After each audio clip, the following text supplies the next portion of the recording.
I'd like to thank the Securities Commission of Malaysia and congratulate you on this amazing day. It just goes from strength to strength, and you can just see the room is completely full, and standing room only in the back, so big congratulations. And this is so exciting for me because I actually moved from the regulatory space and from the brokerage space into digital assets, and it has been a ride. Definitely something that everybody should at least try and get to know a bit better. So I'm going to talk today about when digital assets meets capital markets and recent developments. But of course, we have to do the very big regulatory thing that anything that I say doesn't reflect. No, just kidding. Basically, these are my opinions and not the opinions of my past employer or current employer and future employers. So better not say anything. I'm currently on gardening leave, which is why you see the name of the company that I have, which is a consulting company. So anyways, this is purely a disclaimer that we usually use in the regulatory front.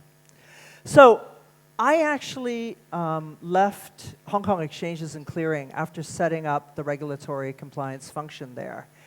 And when I went to the Bitcoin Mercantile Exchange, everybody just said, Angelina, are you absolutely out of your mind? And I said, yes, I am.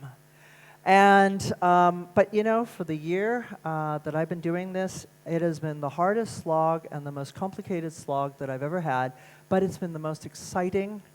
It's been the most life-changing decision that I've ever made. And if you had asked me a couple of years ago, what is Bitcoin, what is cryptocurrency, I would have just gone, I got first involved in this whole area when I was asked by a player called Bitfinex to actually advise for them. And for that, I got my first 5 Bitcoin. And it was $1,000 a Bitcoin. And now, of course, as for those of you who know, it went to 20,000. So my little tiny venture went to 100,000 US dollars. I still didn't sell. I still have my little Bitcoin, which are now at roughly 8,100 right now. So I'm at 40,000 US, but I'm still ahead. So it's a knuckle-wrenching industry in terms of it's like a roller coaster. But the opportunities and the excitement and the interest in this and fintech and blockchain, I have to actually say it's something that everybody should learn about. And I'm so thankful that SC is actually helping to facilitate this development for Malaysia. So without further ado, I'd like to talk about cryptocurrencies, an emerging asset class. What is happening in the regulatory space? What's happening in terms of the milestones? What are digital asset derivatives, or crypto derivatives, you can call them, or crypto assets? And then we're going to talk about digital asset funds and custody developments, and then some questions. So as I was updating my speech, this is a speech I did last year in Hong Kong. I was just looking at the different types of tokens out there and cryptocurrencies out there. So in January 2009, it was just one. It was the Bitcoin Protocol by Satoshi Nakamoto, which could be a group of men and women that actually came up with Bitcoin. And as of 2018, the market cap for all crypto assets moved to 123 billion. Day before yesterday, when I was updating this, there are 2,415 types of crypto tokens. I couldn't believe it. I had to keep clicking down, and now there's 2,415.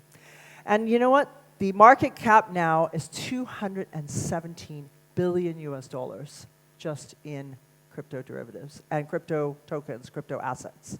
So this is an asset class that's here to stay. Now the question is, how is it going to develop? Where is it going to go? And how will this actually take up adoption with Joe Blogs on the street? So you've seen the high-profile scandals. You've seen Mt. Gox. You've seen Binance being hacked. You've seen Bitfinex being hacked. Quadringa, the people actually disappeared. So the questions that are in regulators' minds are, how do I protect the investing public? And this is something that should be on everybody's mind as you get into these crypto assets. How do I protect myself? So how do we fine line in terms of balance innovation with protection of investors? If you protect investors too much, they won't get to try or develop or learn about new things. And if you don't protect people, people can lose their life savings. So what are some of the issues? Well, first of all, getting bank accounts. Cryptocurrency providers, people that actually are in the trade, the DAX licensees, they cannot get bank accounts. They cannot get licenses. It's very difficult. Every jurisdiction, including Hong Kong, has had a hard time of coming up with a licensing regime. So I'm very, very happy that this DAX regime has come into place, and that's kudos to SC on that one, because they are truly the first to actually do this. There's a lack of guidance under existing laws, as well as a number of regulatory hurdles and jurisdictional uncertainties. So if you get a license here, well, what do you do when you want to market to Singapore? If you're in Singapore, what if you want to market into Malaysia? So these are some of the issues that cryptocurrency operators are actually dealing with. So you can see the regulatory milestones. And every time that I speak to other people in the industry, in 2013, basically it was an open space. And basically you can do anything in 2013. That's actually when that first cryptocurrency provider came to me and said, Angelina, tell me about the regulatory environment. And I said to him, frankly, there is no environment. You can basically do whatever you want. Just stay out of the way of the SFC. Stay out of the way of the regulators. And you know what? He flourished. He became one of the biggest, and you know what? Tether now is probably the largest stable coin in the world and is used, backed $1 US to one coin in the world, and he's done very, very well. But he started in 2013 because there was no jurisdictional guidelines, there were no laws. So he was at this point. But what you're seeing now is the entire world, including G20, G7, G8, all the different governments are going, we need to do something. But I don't know what. You know what? I don't even know how to use a computer. I don't even have a wallet. I don't even use a mobile phone. How am I supposed to regulate these companies? Or how am I supposed to regulate this asset class? And that's the fear that's actually out there. So what you're seeing is a number of countries now that are actually moving forward. And you're seeing Malaysia move forward, you're seeing Singapore, you're seeing Switzerland, even the Philippines. Under the commissioner, there was a specific commissioner there that actually really wants to see cryptocurrencies being accepted, because guess what? They have a number of overseas workers that need to move cash into the Philippines, or currencies into the Philippines. So you're seeing now from 2013, where there was no legislation, you're seeing now countries that are actually coming out and saying, come to my country, I will give you haven, I will give you a place to actually set up. So Mauritius, Malta, Switzerland has really been in the forefront. And now in Asia, Malaysia, Hong Kong has just gone by the wayside. We have a regulatory sandbox. I think there's one person in the sandbox. That is it, which is really sad. And you're seeing Thailand, which actually moved ahead, but now they're slowing down in terms of allowing licenses, but they do have a royal decree. So what are digital asset derivatives? Basically, they're futures contracts. They're options contracts. They are a derivative of a main product, and they have become so widely traded. So BitMEX today, trading, $2 billion US in turnover. At the high in July of this year, it was at 16 billion turnover. That is equivalent to HKEX's turnover on some days. So you can do the numbers in terms of calculation, because all these derivatives exchanges make is actually commission. So you can make commission in terms of the actual trading, but people that are actually trading on the system, makers and takers, are also making commission themselves. But the turnover is actually very, very high. There's a website called Exchange Wars. Go take a look at that website, and you can see basically who are the major players. So you're looking at BitMEX, Deribit, Huobi, Binance, OKX, Bitflyer. In particular, these two, Huobi and OKX, are based in China. And there are figures that actually say that those two actually even outstrip what BitMEX and Binance are doing. It's just the calculations cannot come out and are not shown.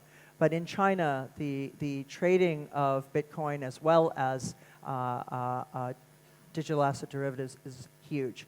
Then you have Bitfinex, CoinEx, and Bitflyer. These are all of the main players in the market. So why is it so popular? Because it's so easy.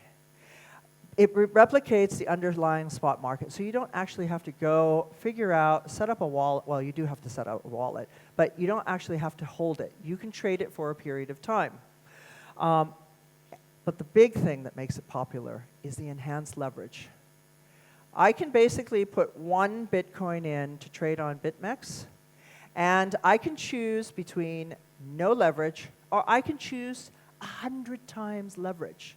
Now, obviously, if the market, so let's say I think the market's going to go up. Bitcoin is currently trading at 8,100. If I think it's going to go up, and I think 8,300, and I buy a contract on that, that 1 Bitcoin, if I use it at 100 times leverage, if the market does indeed go up, guess what? I will make 100 times whatever I made. And I will not lose any more than that 1 Bitcoin. So that's quite an interesting thing that you can do because of the leverage. You don't have to sign up for a margin account. You don't have to sign up for anything. It's immediate. You can choose. You are the master. And now we're seeing some providers actually thinking about 1,000 times leverage. Now, I will tell you, really think very carefully if you're going to use this leverage, because just as fast as you can make money, you can lose money quickly, or Bitcoin quickly. So it's also easy to open accounts. For Binance, it takes 5 minutes, 10 minutes. BitMEX, 5-10 minutes. Deribit, 5-10 minutes to set up the account, email address, done. And then traders can basically hold positions for very long periods of time, even though there's fluctuations in the underlying. So that's the interesting part. So who are these people that are actually trading? And we're going to talk a bit more with Chong about this. But the typical trader is male, 18 to 35, holds Bitcoin, educated, tech savvy. And I'll say one more thing. They're probably gamers. They're probably experts at gaming. This is the typical schemata of people that are trading digital asset derivatives. So what are these exchanges offering? Well, they're offering futures contracts. They're offering something called a perp, or a perpetual contract.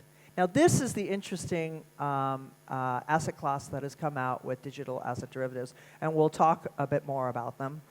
Options contracts, and that allows traders to get into the market when, you know, if you want to go set up a futures trading account in Hong Kong, you have to sit down with a broker for almost 2 hours.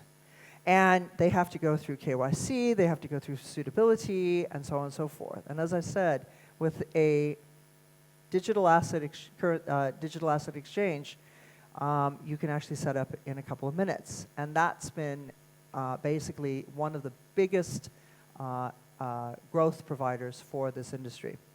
So because they're largely unregulated, they can set up very, very quickly. I told you I already know about 3 additional exchanges that are already wanting to set up in Asia.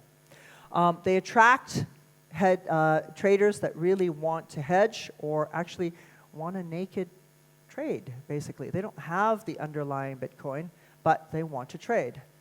But the other thing that they attract is they attract employees of brokers because, gee, if I've got a stash of Bitcoin, I want to be able to hedge.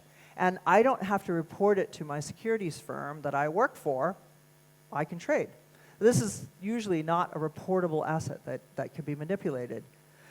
So, as I said, it takes 15 minutes to open an account, max. And basically, the losses are limited to the amount of Bitcoin or cryptocurrencies deposited into that transaction. And you do not have to put in 100% collateral. Basically, you can choose the amount of leverage. The last thing that really has contributed to making digital asset derivatives so successful is the community itself. There are troll boxes. These are the chat boxes that crypto exchanges offer. So basically, these people, you don't know who they are, they become your friends. You're on the system 24/7 sometimes with these people. And there are proprietary houses that trade globally that just have traders sitting in rooms trading crypto derivatives all day long, and all they do is talk to each other about ideas, about their girlfriends or boyfriends, whatever it happens to be. You see a big community in that. But you're also seeing communities that are actually set up by the exchanges themselves. So Binance has a particularly strong program called their Angels. So their Angels do charity, but they also are big traders. They are so into it that you can get a Binance tattoo. And I've seen them with these Binance tattoos. They're amazing. There is almost a cult-like devotion to some of these exchanges. And it is this ecosystem that also drives the interest. So you've got chat rooms, you've got meetups. These are the other things that actually contribute to the successfulness of these exchanges. You're all looking at me like, oh my God, she's joined a cult. But I'm telling you, the Bitcoin industry, once you're in it, I found myself working literally 24/7. And you just get so swept up into the excitement that you just want to do and you just want to achieve and see. Because any little thing you do, you can actually see a difference because it's such a new industry. So what are some of the futures contracts that these digital asset exchanges are offering? Well, it's a product, it's an agreement that allows you to buy or sell a specific currency, commodity, or instrument. So what you're going to see now is not only Bitcoin futures, but you're going to start seeing blockchain futures in currencies and other traditional industries. I'm already seeing that happen in terms of in the United States. So they're going to move into not just Bitcoin, not just these tokens, but moving into traditional assets. So the futures contract has a specific expiry date, and it could be either physically or cash settled. In most cases for these digital asset ones, it's cash or Bitcoin settled. And what you're seeing now also is a push to physical settlement, also with physical Bitcoin settlements. And once it actually settles, traders hold the position at the contract settlement price. And as I said, you don't have to put in one for one. You can actually have leverage. So what are some of the key characteristics? Well, what's the multiplier? It is usually stated in the contract specification. So if you're buying these contracts on the website of whatever exchange you choose to trade with, you will see a contract specification. And the funny thing is, they all copy from each other. So Binance copies from BitMEX, Deribit copies from Binance, so it's pretty much the same documentation. So you're going to see a contract specification, and they all copy each other. What you're seeing is position marking. The futures contracts are marked according to a specific method, and that depends on each house and how they actually state that. And it actually, with the calculation of how many contracts you have, actually shows you what the unrealized P&L or profit and loss is for your particular position. And then the initial maintenance margin, as I said, if you put in 1 Bitcoin, because it's not like a traditional futures broker that calls you every 5 seconds once your margin is dead, basically you can only lose what you put in. That 1 Bitcoin or 0.0075 Bitcoin is all you will lose. It depends on how much you actually choose for your leverage. So what is the maintenance margin and what's your initial margin? Usually whatever you put in. And then the settlement, how and when will the futures contract expire and settle? And then, of course, the basis. These are some of the characteristics in most of the futures contracts. The big change, though, that Bitcoin has brought in is the actual perpetual contract. It does not have an expiry date, and therefore there is no settlement. So it can just keep going. So if you have a position and you're long Bitcoin, then you want to keep some small short to actually make sure that you're hedged. And why have so many exchanges actually collapsed is because they do not hedge. Part of my work was to manage an entire team that just does hedging of our Bitcoin. The insurance fund that we have at BitMEX is 31,688 Bitcoin. That's 243 million US dollars today. So if you don't hedge that, basically you can go bankrupt overnight with one swing down. So it is important to actually hedge, and it's important to know that whatever exchange you're dealing with actually has a professional team that is hedging at all times, and that you're hedging your own positions. In my case, my little Bitcoin, my 5, I don't hedge that because I got it for 1,000. It's now at 8,000. I'm ahead.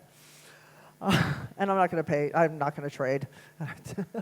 So basically, they have a funding rate. It's calculated throughout 3 or 4 times a day. So basically, you will get your profit and loss at those 3 different or 4 different times, depending on the exchange. So in the case of BitMEX, it actually has 3 funding rates. So what are some of the key characteristics? Position marking. Futures contracts are marked according to a specific method. And the price, the mark price basically says that's what your amount's going to be. So if it's X time at UTC that you happen to have that position, you will have your profit and loss, and you will get it in Bitcoin. The initial, again, it's the same thing. What is the initial amount that you put in, and what is your maintenance margin? That's why if you're playing with, or if you're trying to play with digital assets, crypto derivatives, make sure that you play with a testnet first, or a testing facility, before you actually apply the leverage. That's very, very important. So there's a minimum amount, and then there's the maintenance margin, or else your position will be liquidated. And then there is funding. There is payments between the buyer and seller every 8 hours. And if the rate's positive, long positions will pay, and the short positions will receive the rate, and vice versa. So these are the times that you'll actually have the calculation that you will see where you've made money or lost money. Margin trading. And most firms now, as I told you, are now offering margin trading. And they don't do a credit check because you can only lose what you put in. So the margin trading is from 0 leverage to 100. And as I said, now they're even looking up to 1,000 times. Interesting, in Japan, the new laws are actually going in place in 2020 in April. Original leverage that was allowed was 4%, 4 times leverage. They're actually thinking about moving down to 2 times leverage. That's it. But globally, what you're seeing, most of the big exchanges can offer between 0 to 100 times leverage. So you only lose the 1 Bitcoin if your trade is unsuccessful. There are no additional margins. And this is one of the things that a lot of regulators did not understand, especially in Hong Kong, because they think, oh, there'll be additional margin calls. No, there won't be, because I can't call these people. I don't have a personal relationship with the client. It's purely trading, so whatever you put in for that position is exactly what you will lose or you will make money from.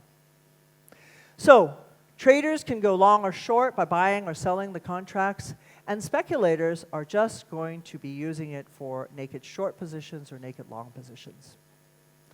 And there's a word that I had never heard before until I joined this industry, but now it's used everywhere. It's the word wrecked. So if your position is so out of the money, you will be liquidated and you will be wrecked, R-E. And what it is basically W-R-E-C-K-E-D. And for some of these crypto derivatives traders, they will go to 100 just to have the, how do you say it? The being famous of being wrecked at 100 times. Do not ask me why they want to do this, but they want to be the most famous wrecked person. And they're actually, it's a badge of honor. Most of you might think I'm crazy, but I'm actually telling you the truth on this one.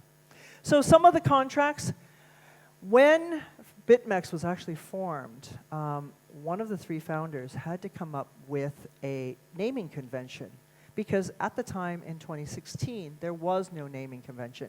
Now the naming convention has taken on XBT, which is Bitcoin USD.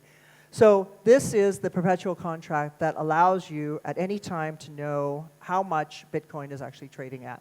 So it is a Bitcoin to USD perpetual contract. That is the most popular contract on most exchanges.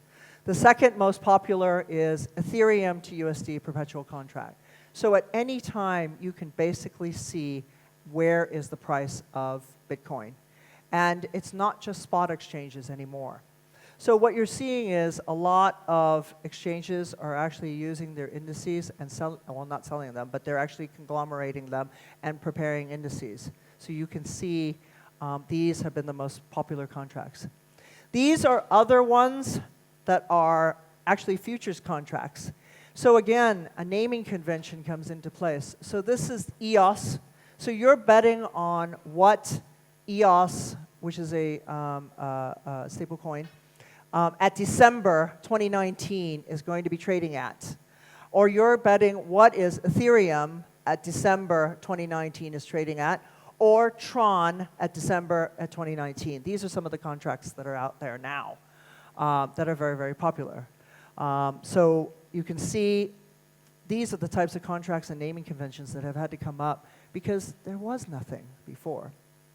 So you can either choose to have a contract that's a finite period of time that settles, or you can trade in the perpetual contract, which has been the most popular. So custody. Part of my time was spent managing 35 security experts. All you need is one hack to kill you. And for cryptocurrency exchanges, the security is the most important aspect of work. So the trading engine is one, but security is probably equal in terms of priority. So most firms use Bitcoin as the main medium, which is deposited into a series of cold wallets or a possibility of cold and hot wallets. So part of my time was spent just thinking about ways in terms of protecting the company. And we had the Lazarus Group, which is the North Koreans, hacking into us this summer. We had all sorts of, every day, people are trying to hack into all of these cryptocurrency exchanges. And if you use a service called Chain Analysis or Merkle Science, you can basically see how fast, once you've been hacked, how fast the money, Bitcoin can move. And the best example of that was Binance being hacked, $40 million US worth of Bitcoin. Within seconds, they moved to 20, 30 different accounts all around the world. And to this day, they still have not solved that case. So just quickly, I was asked to also talk about liquidations and the insurance fund. Now, this is very, very interesting and very different from traditional futures trading. So you're basically liquidated. There is a liquidation engine that basically, once the price hits that you've lost money, your position is liquidated. Now, most exchanges will never allow you to make the most money or lose everything. So there is a liquidation engine, which is an algorithmic trading convention that basically stops you from making the most and actually stops you from losing everything. And that liquidation engine takes over and make sure that both sides can actually settle.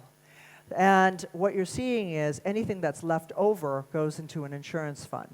So you can never lose everything, but you cannot make the top amount of money either.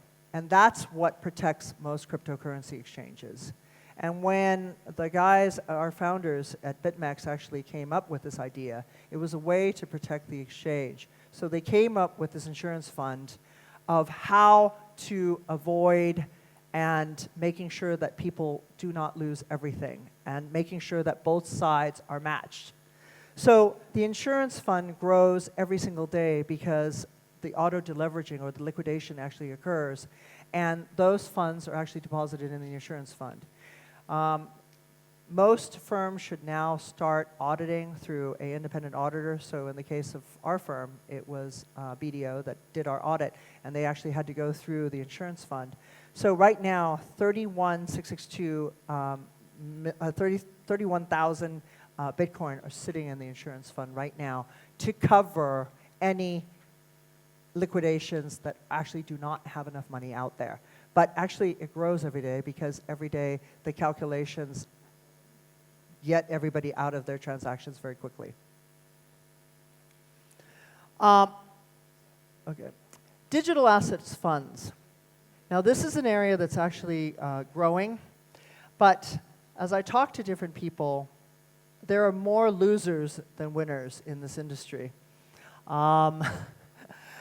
In point, there is a very outspoken man by the name of Mike Novogratz. If you haven't read about him, he was a partner at Goldman Sachs, and he came out to set up his own fund.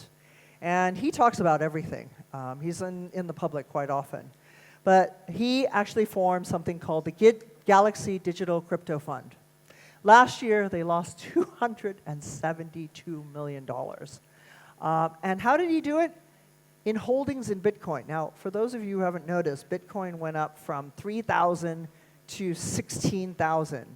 So how he lost 272 million in holding Bitcoin. But anyways, his fund lost a lot of money. In particular, he traded Ether, he traded in different coins. Now, I don't actually think this is probably the best idea to do. What you're seeing is a lot of funds also raising funds to invest in cryptocurrency startups. So Dragonfly Capital Partners, they raised $100 million very successfully, and they've invested in some of the biggest, from OKX to CoinFlex, some of the big exchanges, and they're doing quite well. You're seeing Pantera Capital. These are just examples of funds that are actually coming out now to focus on cryptocurrency. And then what you're seeing is a number of firms investing into a portion of Bitcoin as a part of their fund.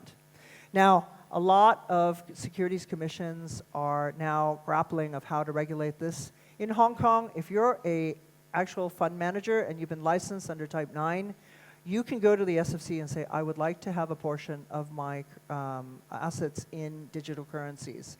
And they will, after being satisfied that you can actually do this, they will actually approve you to do this. And I think the same approach is actually being taken by Malaysia, which is really good because that will facilitate the adoption of cryptocurrency by institutional investors. The last area I wanted to talk about was custody. This is the hottest area. So for those of you who are parents, there's two big jobs that you can tell your kids to go into. One is become a data science person. They can become a coder. Or the third position that they can think about is moving into custody, because this is probably the hottest area of growth in the cryptocurrency areas. So basically, the US SEC requirement that all institutional investors have to have a recognized custody provider. But you know what? There are none in the cryptocurrency space. So Abigail Johnson just came out to say, who is Abigail Johnson, the daughter of Ned Johnson, Fidelity's founder, has said, you know what? We're going to go into cryptocurrency and digital assets custody, and we think this is going to be a big business. And Coinbase, another very big exchange, has actually moved into this area. I was at Consensus, which is this huge forum in New York. All I met were people going into custody. Before, it used to be trading, and now everybody's talking about custody. So you're going to be seeing more and more custody solutions in the future, which should help to actually spread the word in terms of cryptocurrency is here to stay. Digital assets are here to stay, because that will round out the offering. You've got the spot, you've got the digital assets, and then you've got the custody. And then finally, what are some of the key takeaways? The regulatory environment is really, really evolving, and these are things that regulators are thinking about, which is how most countries don't even have a law to deal with digital assets. So I can tell you, the Securities and Futures Ordinance in Hong Kong, it's not going to get changed because our legislators have been locked out of their legislative council. We've had protesters ruin the office. Do you think they're going to pass any changes in cryptocurrency? No, not in Hong Kong. But the legal environment and the regulatory environment and the framework are really, really important. And without changes to law, without changes being promulgated by regulators, it's going to be very difficult. And that's the thing that's actually keeping crypto assets from actually moving even more forward. Also, an openness to innovation. A man that I'm very, very close with who's in government, I was telling him about my new job, and he said to me, you know, Angelina, I don't even use a PC. My secretary actually does all my typing for me, and I don't have an online trading account.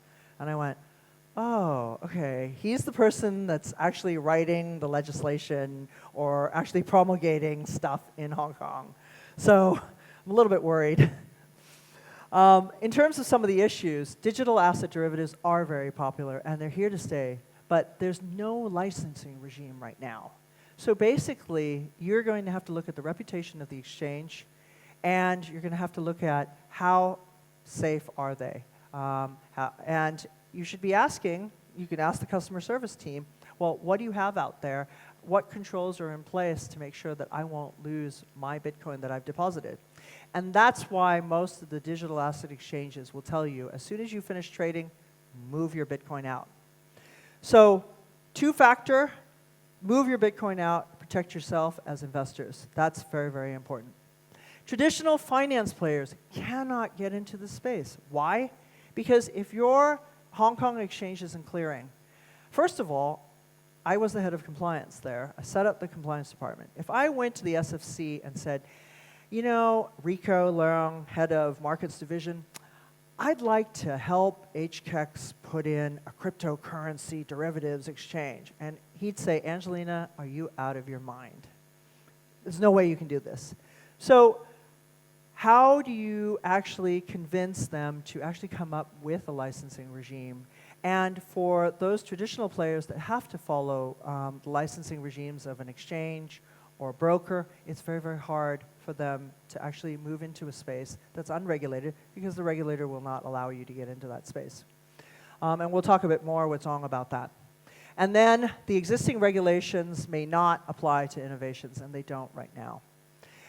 Now, what you're seeing, though, is customer demand. Every day, you're seeing new investors getting into this space, and there are some shonky ones out there, and there are some good ones. And liquidity begets liquidity. So how do you actually take into account what customers want, but also protect them? And then finally, the bureaucracy in the approval process for exchanges to actually get licensed. So basically, what's the bottom line? We need to have a more open and definitive set of guidelines to encourage the market as well as help grow this asset class. So I've moved through very quickly a whole gamut of the derivatives industry. Thank you very much for being a great audience, and I'm sure we'll have some questions.